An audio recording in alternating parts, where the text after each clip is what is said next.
નમસ્કાર દર્શક મિત્રો, i7 ન્યૂઝ ગુજરાતીની સાથે હું છું આપની સાથે પાયલ બામણી। તો જોઈએ આજના મહત્વના સમાચારમાં।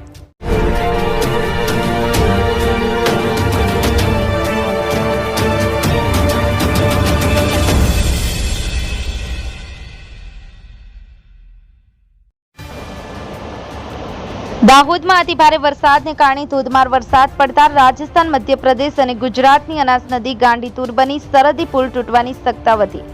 મળતી માહિતી મુજબ દાહોદ જિલ્લાની i7 ન્યૂઝ ગુજરાતી ટીમની ગ્રાઉન્ડ લેવલે સ્થળ મુલાકાત કરતા ઉપરવાસમાં ભારે વરસાદને કારણે અનાસ નદી કે જે રાજસ્થાન, મધ્યપ્રદેશ અને ગુજરાતની સરહદે ચાકલિયાને અડી અને આવેલ ગાંડીતુર બનતા નીચેના ગામોને એલર્ટ કરવામાં આવ્યા હતા, જેની એક ઝલક રાજધાની કરાડનું પ્રકૃતિના ખોળે જોવા મળ્યું। અનાસ નદીના પુલની સ્થિતિ જોતા આખો પુલ વાહનો ઓવરલોડ ભરી અને પસાર થતા આખો પુલ ખખડતો જોવા મળ્યો તો ગમે ત્યારે બેસી જાય તેવી સ્થિતિ હાલ તો જોવાઈ રહી છે અને મસમોટા ખાડા મધ્યપ્રદેશની સીમ પર જોવા મળી રહ્યા છે, જેની સ્ટેટ PWD વિભાગે સ્થળ મુલાકાત લઈ અને વહેલી તકે પુલનું નવીનીકરણ કરવામાં આવે તેવી સ્થાનિક લોકોની અને વાહન ચાલકોની માંગ ઉઠવા પામી છે।